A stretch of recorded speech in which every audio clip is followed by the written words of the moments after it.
tout le monde, bienvenue à notre guide complet des subventions 2024. Donc, je me présente, je m'appelle Jeff Carrier, je suis cofondateur d'Hello Darwin. On va essayer d'être le plus clair et le plus concis possible. Il y a vraiment beaucoup de matériel.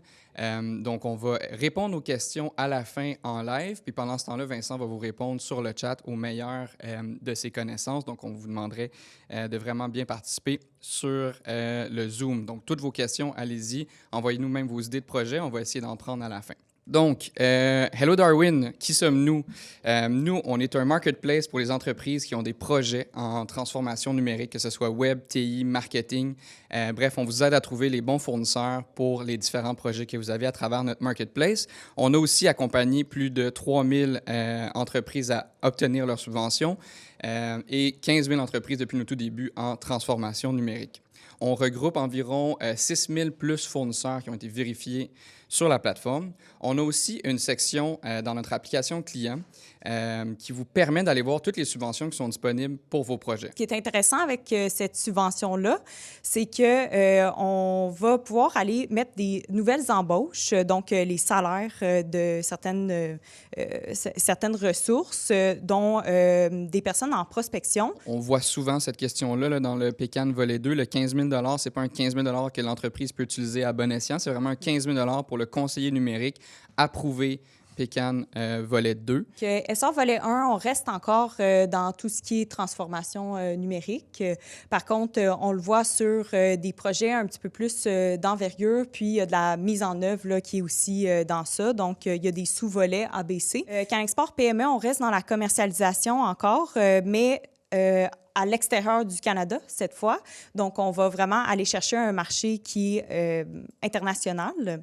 On peut aller chercher jusqu'à 5 marchés par demande, puis ça fonctionne sur une année. Donc, le Canexport, les dépenses commencent toujours au 1er avril jusqu'en mars, le mars suivant.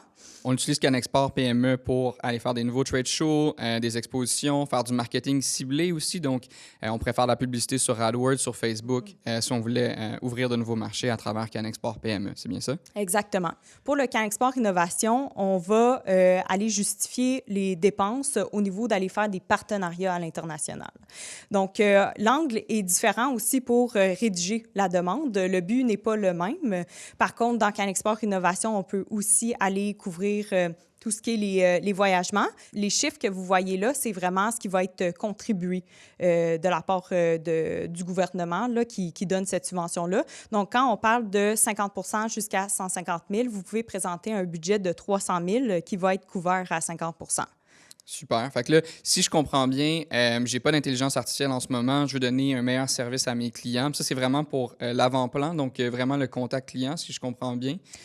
Donc, si je veux, par exemple, avoir un chat qui est feedé par ChatGPT ou Copilot, ce serait une subvention que je pourrais utiliser pour faire ça. On est encore dans l'intelligence artificielle très trendy.